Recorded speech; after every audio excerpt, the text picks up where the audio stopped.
So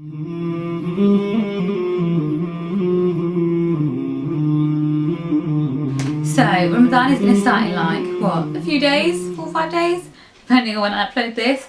But I want to do a really quick video on how I'm going to be preparing myself for Ramadan this year. Because every year I make a plan in my head and I'm like, I'm going to do this and this and this, but I don't actually prepare for it. And it's really strange because like you wouldn't go on holiday or you wouldn't go on a road trip or have a party or a get together without planning, without preparing. Like, yeah, you have plans, but you can't go somewhere unless you book the tickets. And it's the same thing. You can have plans in your head for Ramadan, but to actually achieve, you need to prepare before Ramadan starts. Because if on the first day you then start doing things for Ramadan, you're wasting time already. So the first thing that I've done is made a goal list of all the things that I want to do or want to achieve, because you want to come out the other side a better person, I guess, and you want to come out the other side having learnt something and improved yourself in a certain way. And your goal list can be unique to you, and it can vary depending on where you are in terms of your knowledge and how much you practice. I don't know why I'm talking with my hand so much. I've got a friend who said to me recently, she said, I fast every year, but I don't really know how to pray properly. She goes, people have told me that because I don't pray or I don't pray properly, I then shouldn't fast. And I said to her that don't ever listen to anybody who tells you that you're doing something that's really wonderful. And if you're fasting with the sake of Allah Ta'ala and somebody's saying to you, oh, actually don't fast because you're doing one good thing but you're not doing two good things, it just doesn't make sense. So don't ever give up something good that you're doing just because you're not doing everything good that you should be. Just strive to do everything that you should be, if that makes sense. And don't ever think that what you're doing isn't enough or isn't correct and that's why you want to give up. At the end of the day, none of us were born with any knowledge, and with Islam there's always stuff to learn, so you always have to carry on trying to learn. And just because your knowledge or the way you do something isn't perfect doesn't mean that you should give up, and it doesn't mean that it's not accepted. It's down to Allah Ta'ala to accept it from us, and we don't know, we might get rewarded more for trying because we're actually struggling, as opposed to somebody who can just do it and doesn't find it a struggle. So that's my first point of advice, is that make a goal list of everything that you want to achieve, and it can be things that are maybe really difficult or that you've never tried before, but unless you do try and unless you aim, it's never going to happen. And I think Ramadan is the perfect time to do it. I mean, when else in the year can you go 18 hours a day without food or water and still be okay? You know, normally my stomach starts rumbling about 11 o'clock in the morning if I haven't eaten. So, and in Ramadan I just have this immense strength from somewhere. So it is an amazing month with loads of blessings, and it would be a shame to waste it. For me personally, one of the things that I'm going to try and do this year is read more of the Quran in English. I aim to read the whole Quran every year, but this year I've kind of been thinking, does that really benefit me? Do I come out the other side having learnt something? And the real answer is maybe my pronunciation, or maybe my ability to read better, just my ability to read Arabic gets better, but there's nothing there. I don't learn anything there that I can implement in my life. Whereas if I was reading in English, which I did try and do last year, and it's not as easy as it sounds, even though English is our first language, the words are overwhelming because it's so powerful. So I don't know if I'll be able to read it in the whole of it. I am trying to aim to read as much as I can, but at least I'll come out the other side with more knowledge, as opposed to doing something that I could already do but just a little bit better. The other things that I'm doing to prepare myself, I've booked some time off work. In the UK, if you work full-time, you should have at least 20 days holiday. At first I was a bit like, oh, why would I want to take time off during Ramadan when I won't be able to do anything? And then I thought, well, actually no, if I take time off then I can make the most of this month, where when you do a good deed it's multiplied by 10. So if I'm at home I've got time to do more. That being said, just because you're at work, it doesn't mean that you can't do anything. For most people, you know, you get some sort of break, whether it's an hour or half an hour. So take that time. Don't just pray, but have some nasheeds on your phone, or a lecture on your phone, or a Quran app, or a deep app, so that you can like utilise that free time instead of just sitting at your desk and reading the Daily Mail, like some of us do sometimes. So try and make the most of whatever time you do have.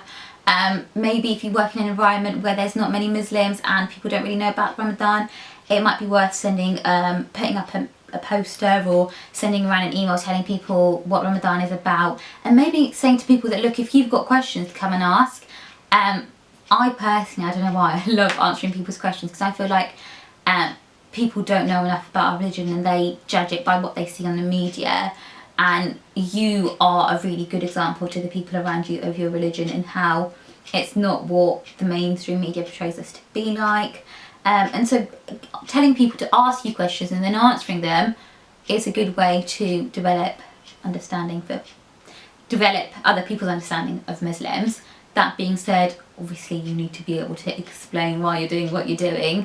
So if you're not 100% sure, then obviously read up on Ramadan so that if anybody does have questions, you can answer them. I remember when I was little and we were at primary school and the teachers asked us, why are you fasting?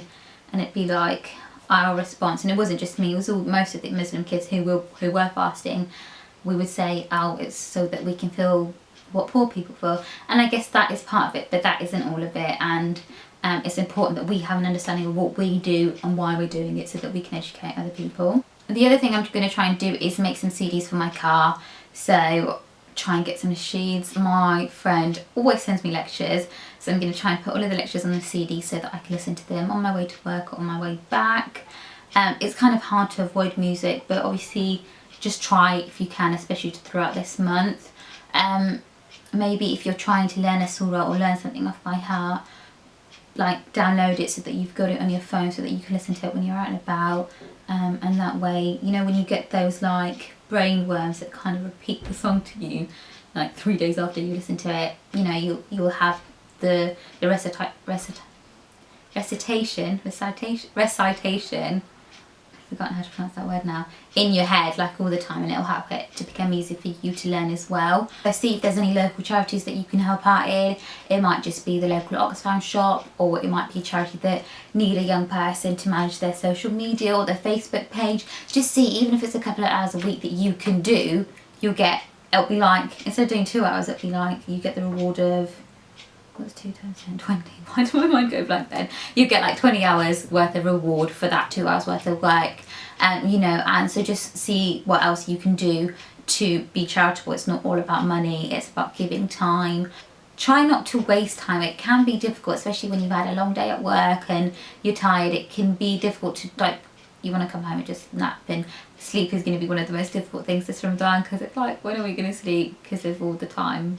By the time you go to bed after Tarawih, it's going to be like 12, and then you're up again at like 2 for your fast. So it is going to be difficult to find time to sleep, and you might find yourself tired.